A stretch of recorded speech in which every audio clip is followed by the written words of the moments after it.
Well, howdy, folks, and welcome back. Today we're going to continue our tour of the Revelation to John. We're going to see and hear some strange things today, or at least John is, and he's going to relay that to us. We're going to start out when John is invited by this being to come up into the sky with him, so he can see what must happen next. My point of view is that I think something strange happened to John on that island. Our last episode was about non-human intelligence and their religious beliefs. And one thing I mentioned in the last episode was that one faction of NHI called the Tall Whites are often the usual suspects in these sort of pre-modern encounters. Clearly, these were not little grays. This was some sort of being standing alone. There's no mention of it being short. No jumpsuits and little boots. And as usual, there's an implication that the being is rather tall. And it's dressed in these strange ceremonial outfits.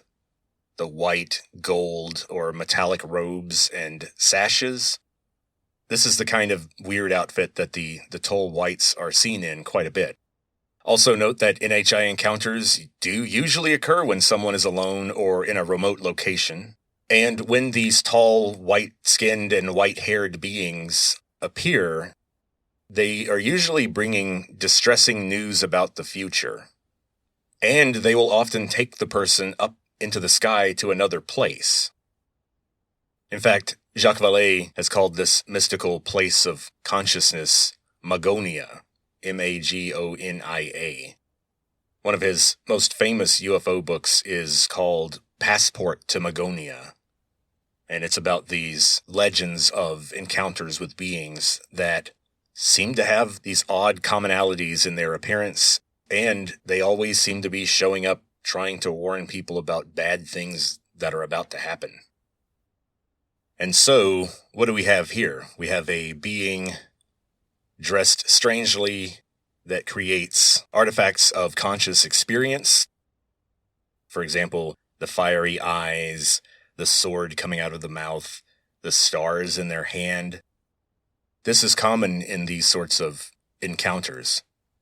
And then, of course, the most NHI thing of all that happens is what we're about to see, and that is that the being is going to show John a lot of imagery, a lot of which we're going to struggle to make sense of, but it has to do with a dark future for mankind. And things that have to happen because of mistakes that have been made in the past or requirements of some higher beings in the future. And this is all part and parcel of NHI encounters. And I just wanted to mention that before we go into this, just to kind of have that in the back of our mind. Of course, am I convinced that that is what this is? No. Is the Orthodox Christian explanation possible? Sure.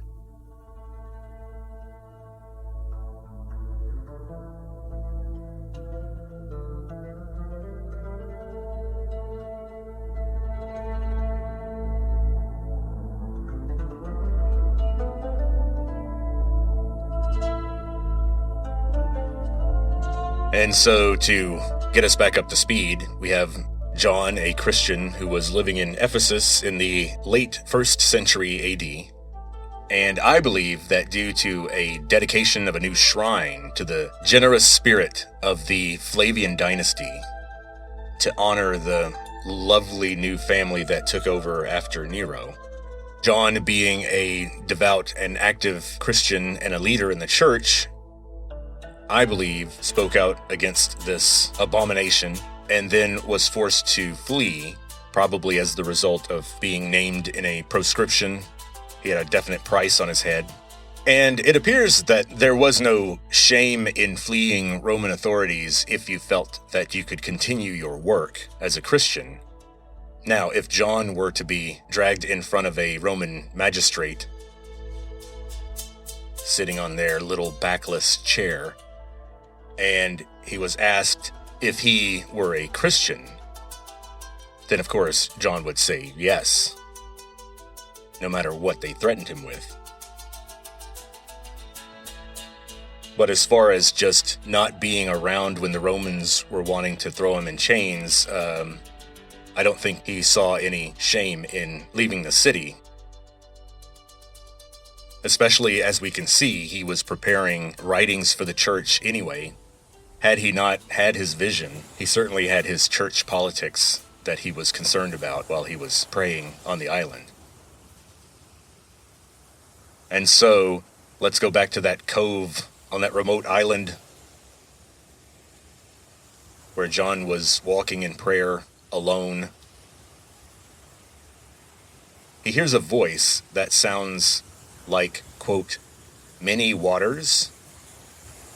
I interpret this as deep water, as a kind of a dialect or regional idiom, or just an artifact of Greek being John's second language. And after John's political diatribes to the churches in what is now Turkey, he continues by telling us what the being showed him next. After that, I saw a door opened in the sky, and the voice I heard before, like a trumpet that spoke with me, was saying, "Come up here, and I'll show you the things that must happen after this." Right away, I was in the spirit. Look, a throne was floating in the sky, and someone was sitting on the throne. He looked made of stone, like jasper or sardius. There was a rainbow around the throne, and it looked like emerald. Okay, the word that John uses here for door, turra, is just a very plain, straightforward word that means a thing you pull open to enter a house. A wooden slab on a hinge. John gives us just a very plain door. And so where does that door open? I translated it as opening in the sky, in toi uranoi. And the word used for sky here could also mean the word used for the heavens here.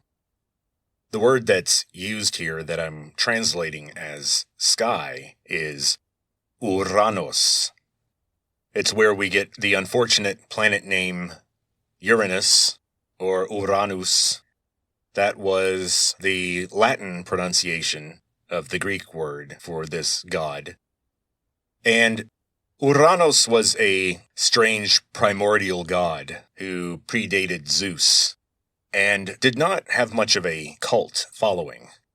In other words, there weren't a lot of major rituals or holidays or priesthoods or shrines dedicated to this particular deity. They were very much a personification of the sky or the heavens. In our modern thinking, we tend to divide everything above us into the sky, which is sort of anything that's blue or might have clouds in it.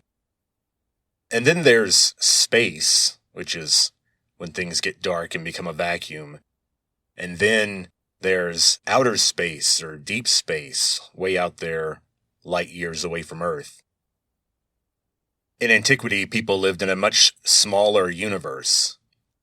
John, to the extent that he learned astronomy, would have seen the stars as being contained inside a crystalline sphere that surrounded the Earth. The idea of there being an infinite void of vacuum up there was not something John would have been familiar with. And so, a door opened in the sky. And so, how far up? John could have imagined this door opening 100 feet over him, or maybe some gigantic door opening up 10,000 feet up in the air. It's hard to say. Now the being says, "Come up here, and I'll show you what must happen after this." The verb that they're using there doesn't really mean to climb up here or come aboard. I would have been tempted to use that because, that would imply that this is some sort of vehicle, and not just the manifestation of some sort of celestial fortress or throne room. It's best translated very neutrally as just, come up here. And I was forced to just say come up here because in Greek, epibaino and imbaino could mean to walk up the gangplank or board a vessel or a vehicle.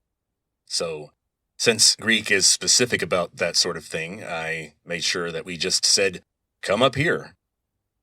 And then John says that right away, he was, once again, in the spirit, in pneumati. Now at this point, he sees a door open in the sky, a being says, come up here, and then he finds himself suddenly in pneumati, in other words, in the spirit.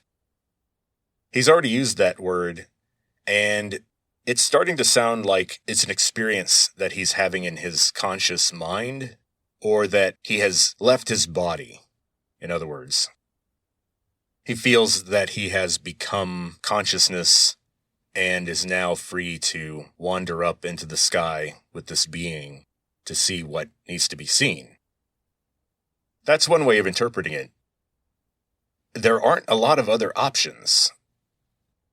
Either he's referring to a transformation in his conscious experience, and he's thinking, well, now I'm seeing things that are of the spirit and not of ordinary life, or he sees it as an actual movement where he was transferred into another state. Once again, John is being specific, but not specific enough for us, really. And then let's talk a little bit about this throne that was floating in the sky, and then the being that was sitting on the throne. It's interesting to go and look up the kinds of stone and material that he's listing here. Ancient jasper would have been a pale, translucent green. Sardius, or sard in some sources later on that cut off the Latin ending, was a reddish-brown to yellow-colored stone. And these were stones that were used often as ornaments to objects or furniture. And so their appearance would have been familiar, and it would have been informative to an ancient reader. Some artifact of the late 20th century, like me, is going to have to go look up these stones on Google and wonder what those pictures mean.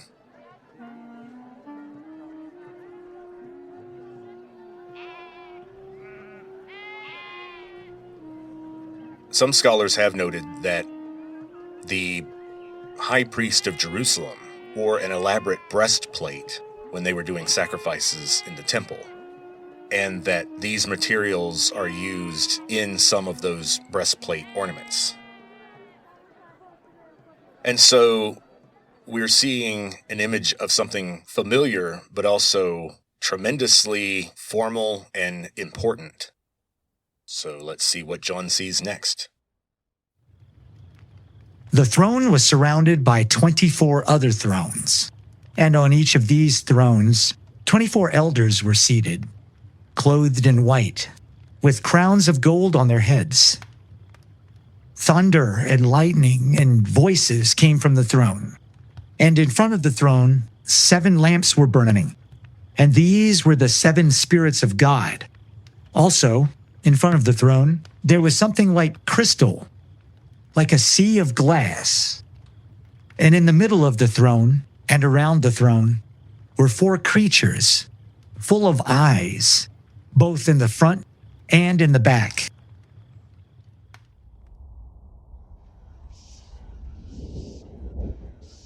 Well, this is a strange image, and this is generally known as God's throne room. It appears that that is what John is describing here. What it's like to be in the presence of actual God the Father.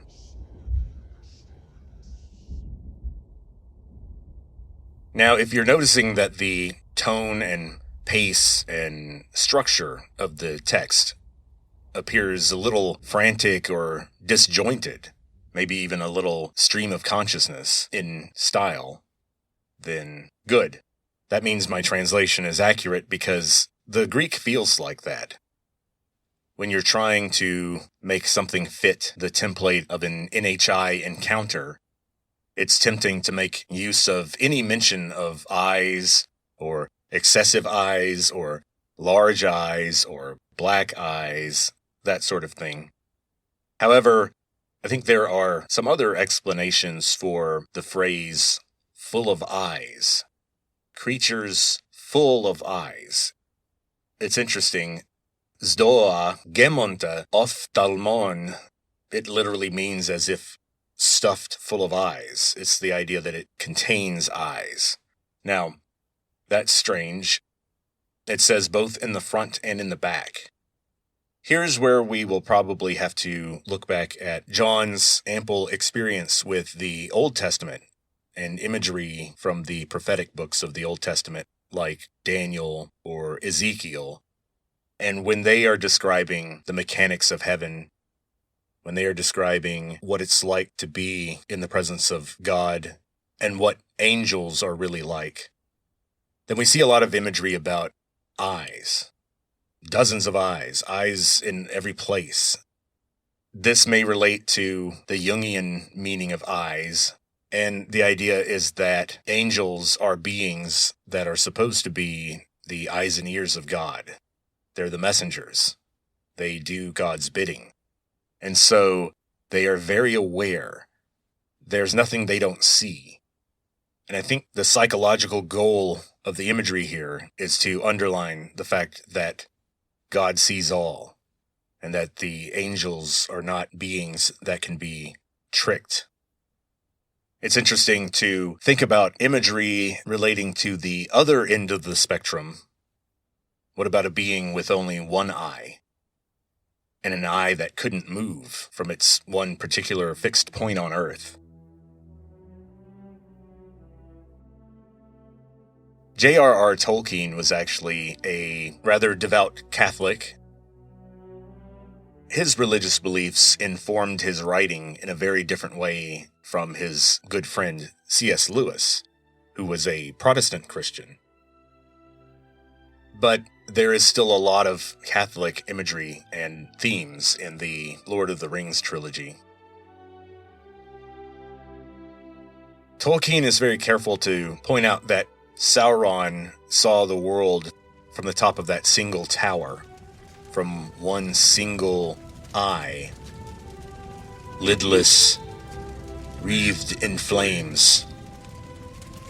And obviously Sauron was the personification of Satan in Lord of the Rings. And there was one writer who pointed out that it may have been the case that the idea was that Sauron could only see things from his own point of view. He could never consider another person's thoughts and feelings as if they were as important as his own.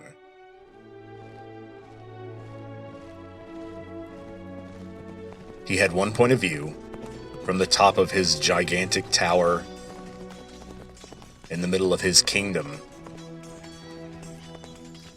and he could only see the world from afar as they approached him. And so that may be a comment that Tolkien's making, that the inability to see other people's points of view is one of the qualities of evil. And so now not only do we have a being that is stuffed full of eyes and has eyes all over the front and the back, we also have this sea of glass phrase. And that's an image that's been kicking around our culture for a while. No one really knows what this might mean, aside from creating an image of celestial finery.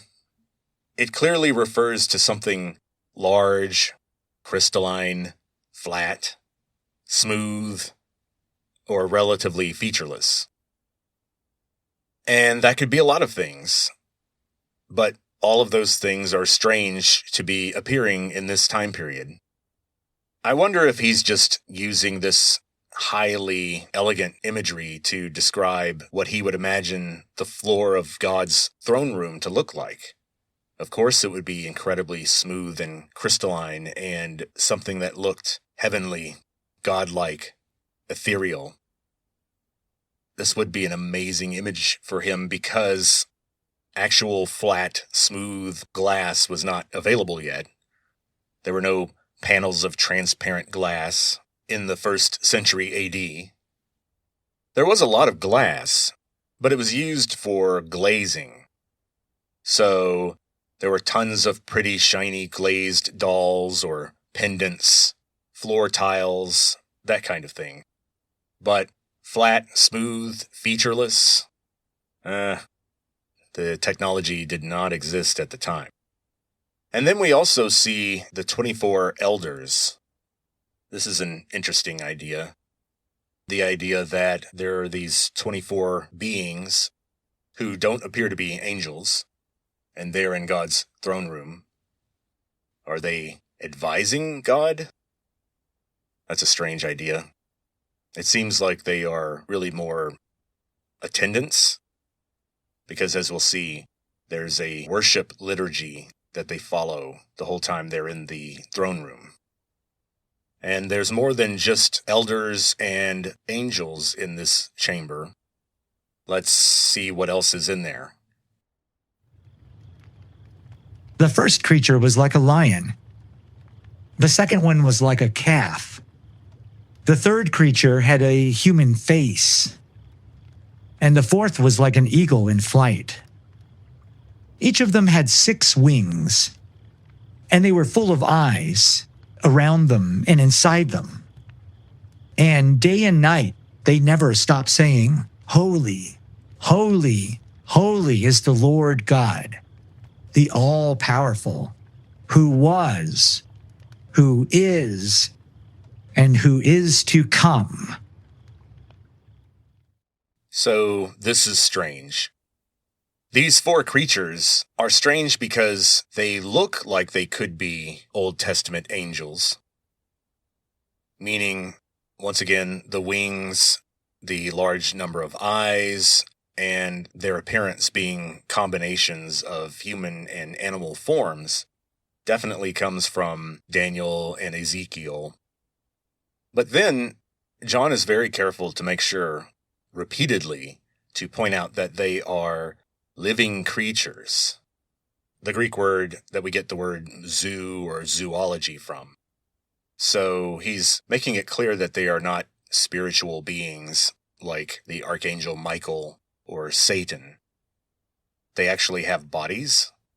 They're actually alive in a biological sense, which is strange.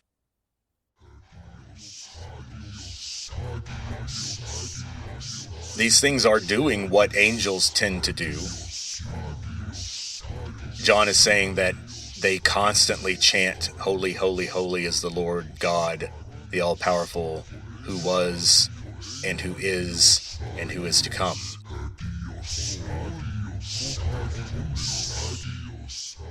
If you listen to the trailer that I made, you'll hear frightening beings chanting, "Hagios, Hagios, Hagios, Kurios o Theos."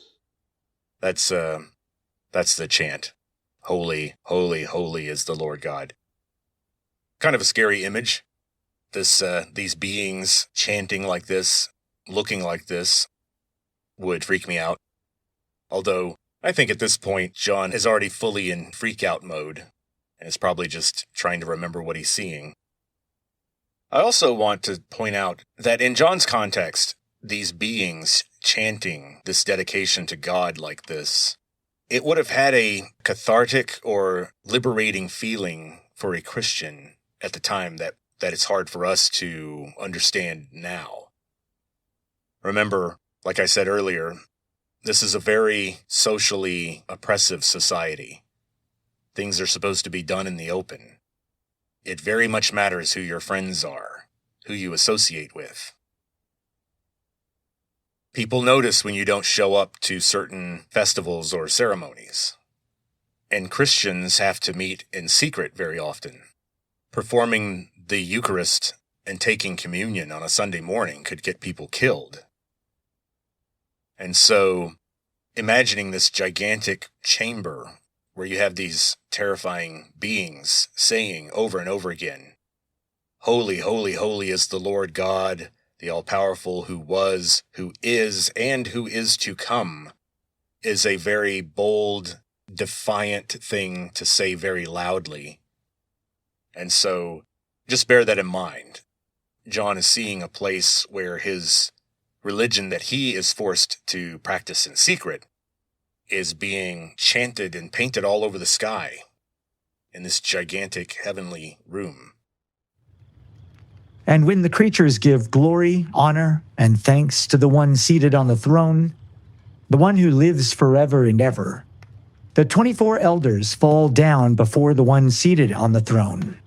They worship him who lives forever and ever, and they throw down their crowns before the throne, saying, "O Lord our God, you are worthy of praise and honor and power, because you created everything. All things exist and were created through your will." Okay, when the creatures give glory, honor, and thanks to the one seated on the throne, the word that John is using for thanks is Eucharistia. Now, fortunately, English speakers have wrangled this monstrosity down to Eucharist. And so, what we call the Eucharist really means a giving of thanks. It's appreciation for a gift that has been given, or grace that has been granted. And of course, that makes sense. These 24 elders, the word for elder is presbyteros. So these presbyteroi are exactly what it's translated as, elders of the church. And so that Greek word would surface in English via Christianity in the modern period after the Reformation, when there is the formation of the Presbyterian Church. That word comes from this Greek word meaning church elders. Now, these church elders are seen worshiping God, and the Greek word used here is proskunesusin. That's what they're doing. They're doing their proskune. People who study the classics ran into this word before they came to the Bible. 300 years earlier, this guy named Alexander the Great invaded what was then the Persian Empire.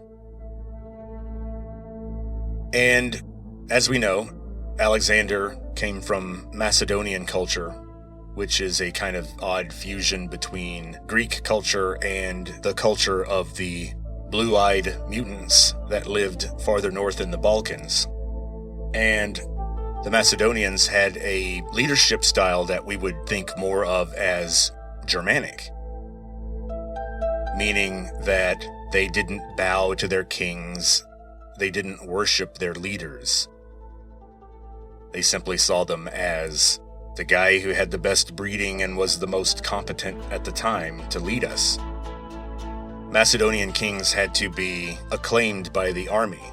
In other words, you didn't automatically just become a leader because of who your father was. There was a veto step that was possible. Now, this worshiping, what form did it take? We know that it involved getting off your feet, some sort of kneeling. Some people have suggested that it's like the kowtow, which is what the British used to call what you had to do before the Chinese emperor. But it really comes from koto, which just means to bang your head on the floor, knock your head against the floor. This is similar to Islamic prayer, when you're supposed to be on your knees and forehead on the ground. And so for Macedonians, this was unacceptable. You did not do this to another human being. The Macedonians, kind of like the German tribal people, would gladly die for their prince, for their tribal leader, but they were not going to worship him. They weren't going to kneel to them. They were just a person. But of course, quite a different story when you're in God's throne room And so these 24 elders are constantly performing this task. It's a kind of prayer, a worship of God in the room. Once again, I can't help but think that these images of extreme open worship of God is cathartic for John, because this is a scene that would be very risky in real life in his time. So, moving on now to chapter 5. Now that we're in the throne room, we've become acquainted with the bizarre beings that are in here and what they're doing. Now, as we move into chapter 5, a new object comes into frame. It's something we've all no doubt heard about before. It's a scroll. There are things on the scroll that are important. Let's hear. In the right hand of the one seated on the throne, I saw a scroll with writing on the inside and on the back of it, and it was sealed with 7 seals. I saw a powerful angel ask in a loud voice, "Who is worthy to open the scroll and break its seals?" But no one in heaven, no one on earth, and no one in the underworld could open the scroll or even look at it. Oh boy, now things are starting to heat up. I think many of us have heard the ominous phrase, the 7 seals, before. There's been at least one horror movie with that title. The scariest thing for me about these seals is that the Greek word is almost impossible to pronounce. The Greek word for seal that's being used here is sphragidas. Well, you would transliterate it Sphragidas.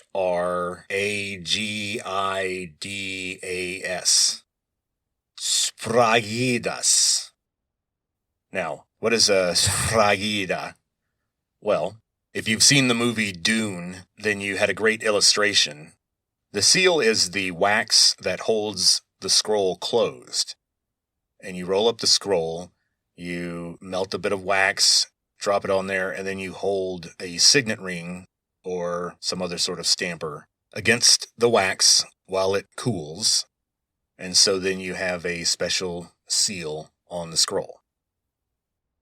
Now, that's an odd image to us, but bear in mind that in John's time, this was the standard way that secret or official documents were handled.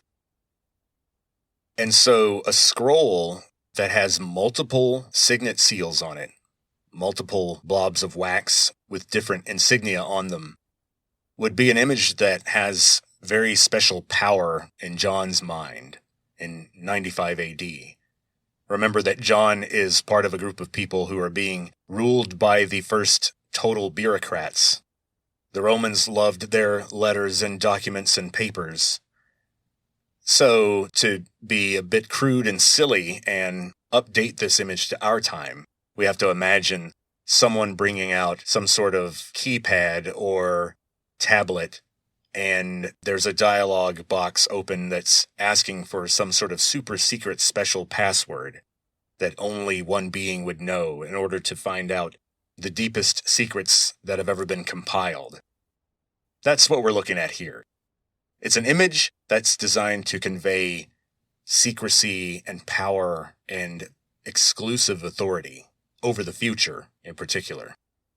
And so every listener is going to want to know what is on that scroll. And so let's hear. I burst out crying because no one was found to be worthy of opening the scroll or even looking at it. One of the elders said to me, "Stop crying. Look, the Lion from the tribe of Judah, the root of David, he can break the 7 seals and open the scroll." Another way to translate éclat polu would be, I burst out into tears. That polu, which we would transliterate into the Roman letters P-O-L-Y. You guys have seen that prefix before, and it just means a lot of it. The verb form being used here is called the aorist past It's referring to a quick, discrete event. And so it's not like I started to cry a lot. It's describing the event of the tears coming to his eyes. It's just, he broke out into tears. And it may have been something that he controlled afterward. Now, what I translated as stop crying sounds a little rude. You could soften that maybe to do not weep. Sure. It depends on, I guess, how nice you think that the elder is going to be to John, this strange guy who shows up. The beauty is, of course, if this were Japanese, we would have a lot less information about how much he was crying or exactly when he started crying, but we would know a lot more about how the elder felt about John being there. But this is Greek, so a lot of the emotional information is scrubbed out of it. Now, who is the elder referring to when he says the lion from the tribe of Judah and the root of David? There's very little doubt there. He's referring to Jesus. Now, this root of David, it's interesting to see David written in Greek letters. They don't even bother adding endings to his name to be able to use it in Greek because, like I said, you have to be able to change the last few letters of a word to be able to use it in Greek. And so that's why Yeshua had to become Jesus. We had to put that ending on the end to be able to use the word in Greek. Now, David, you would expect to become maybe Dawidis, something. You have to add something after the D at the end. And notice there's no V sound. So the closest you can get in Greek is Dawid. Now, the root of David. For root there, they use the word Hritza. Now, you've heard that word before. You just didn't know it. Because it's the first part of a Greek word that got filtered through French. So, of course, the meaning and the pronunciation changed completely. But we know the word is licorice. So licorice, Licorrice, originally came from the Greek word glycorrhizs, which means sweet root, sugary root. Hritza is just the root of a plant. Glykos in Greek means sweet. That's where we get the word glucose from. Or hyperglycemia, hypoglycemic shock. Those all come from Greek. So when he's saying the root of David, he really means he's literally just saying the root of David. There's no fancy imagery or symbolism going on here.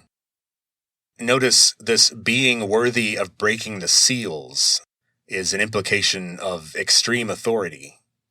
Once again, we're thinking of someone who has the password to the most secret encrypted file in history. And so the person who has the right to break any seal, to know anything, that's going to bring a feeling of authority into the picture for a contemporary reader in the 1st century AD that might be lost on us. But bear in mind, that's what's going on here. We're seeing imagery that there is a secret. There are things written in this encrypted file, and even the people who worship God in heaven, in the throne room, can't open the scroll. They don't know what's going on. But Jesus is the one person that can break the seal. So, is Jesus around? The person sitting on the throne is generally thought to be God the Father. The risen Christ is what John interpreted the being to be that came to him and brought him here. And so, here's where I would expect the being that came to John to step forward with his fiery eyes and his white robe and say, "Yep, that's me. I'm the root of David. Give me the scroll." But that's not what happens. Let's hear what happens next. I saw in the middle of the throne, among the 4 creatures and the elders, a lamb standing up, looking as though it had been slaughtered. It had 7 horns and 7 eyes. which were the 7 spirits of God that were sent to everywhere on earth. And the Lamb took the scroll from the right hand of the one on the throne. Now here, the Lamb is obviously supposed to be Jesus. It's hard to come up with an alternate explanation there. So if the being that came to John on Patmos was the risen Christ, did this being transform into this slaughtered lamb when they entered this gigantic throne room? This lamb appearance, the lambness, so to speak, of this being appears to be symbolic to some extent, because this lamb can apparently speak and has hands to hold a scroll. And of course, Jesus is described as having 7 horns and 7 eyes. Now, I think this is clearly John dipping back into his gematria, his numerology, his study of numbers in the Old Testament, in particular, the number 7, which was seen as an important number that represents perfection or completion. And we know that horns represent authority, maturity, plentitude, and then eyes, as we've seen, represent knowledge, understanding, and authority in the sense of, does anything escape their notice? But then, of course, John also throws us a curveball with the phrase, the 7 spirits of God sent everywhere on earth. I'm not sure what that means, and no one is sure exactly what that means. Now, of course, there are plenty of things that it could be. The angel already talked about angels being assigned to the churches, or that these spirits of God might represent the congregations in Asia Minor. But there is no conclusive answer. We do know that the Lamb, the risen Christ, has taken the scroll from the right hand of the one on the throne, and let's see what happens next. When the Lamb took the scroll, the 4 creatures and the 24 elders fell down before the Lamb. Each of them held a lyre and golden bowls full of incense, which were the prayers of the holy ones. And the holy ones sang a new song, which said, "You are worthy to take the scroll and break its seals, because you were slaughtered, and your blood bought souls for God from every tribe, every language, every population, and every race. You created a kingdom and made priests of them for our God. They will rule over the earth." The word that John uses for lyre, L-Y-R-E, is guitarra, which may sound familiar. It's the same word we get our word guitar from. Now, of course, these lyres didn't have long necks with fretboards, but they were stringed instruments with resonators. And then the word for bowl, fialas,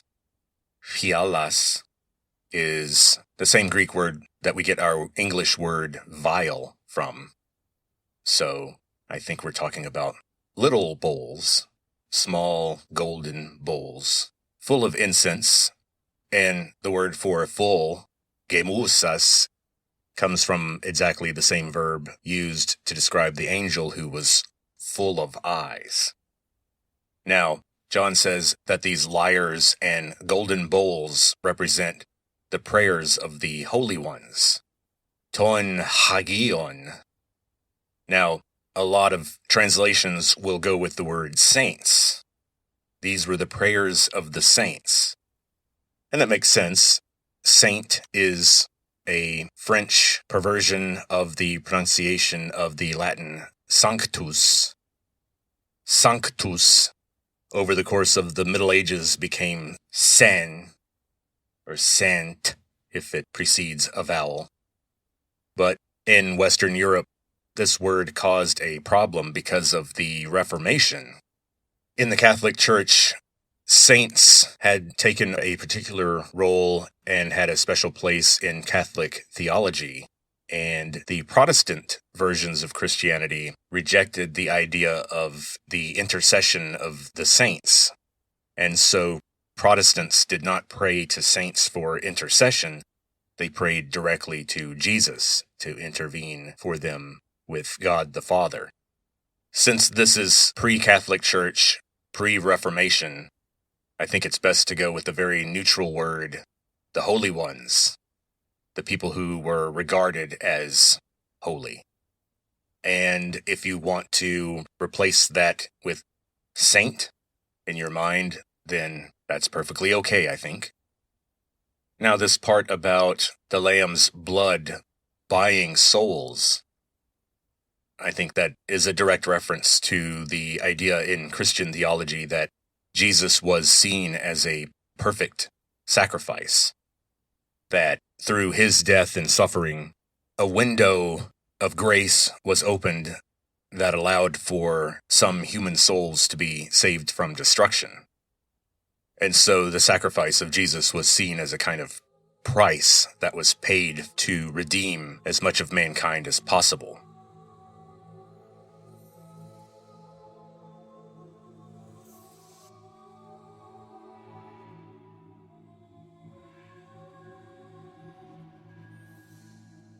Okay, so John is hearing voices now.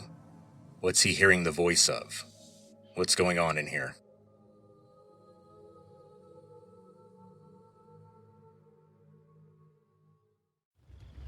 Then I looked, and I heard the voices of many angels in a circle around the throne and around the creatures and the elders.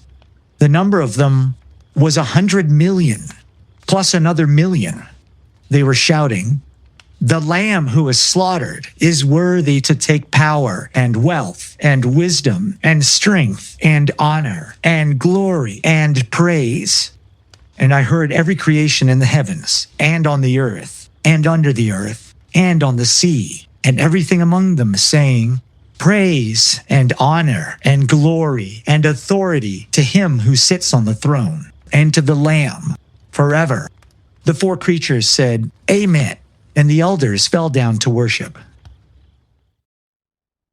So he says here that he heard the sound of many angels. Now, in this phrase, in these Greek words, let's see if you can hear the Greek word for voice or sound, which we all know, phone, where we get phone from. The Greek word for angel or messenger or herald, angelos, where we get angel from. And then the base of our much used word for a lot, the poly or pol construction, P-O-L-Y, or the P-O-L-L sound, means a lot, many. So John says here that he heard the phonen angelon polon, the voice of many angels, lots of angels. Now, the actual number caught me off guard. Reading through this in Greek, you have to sit down and do a little bit of math. He uses a roundabout formula because 100 million is a little bit beyond even the scope of the word poly, P-O-L-Y, pollu.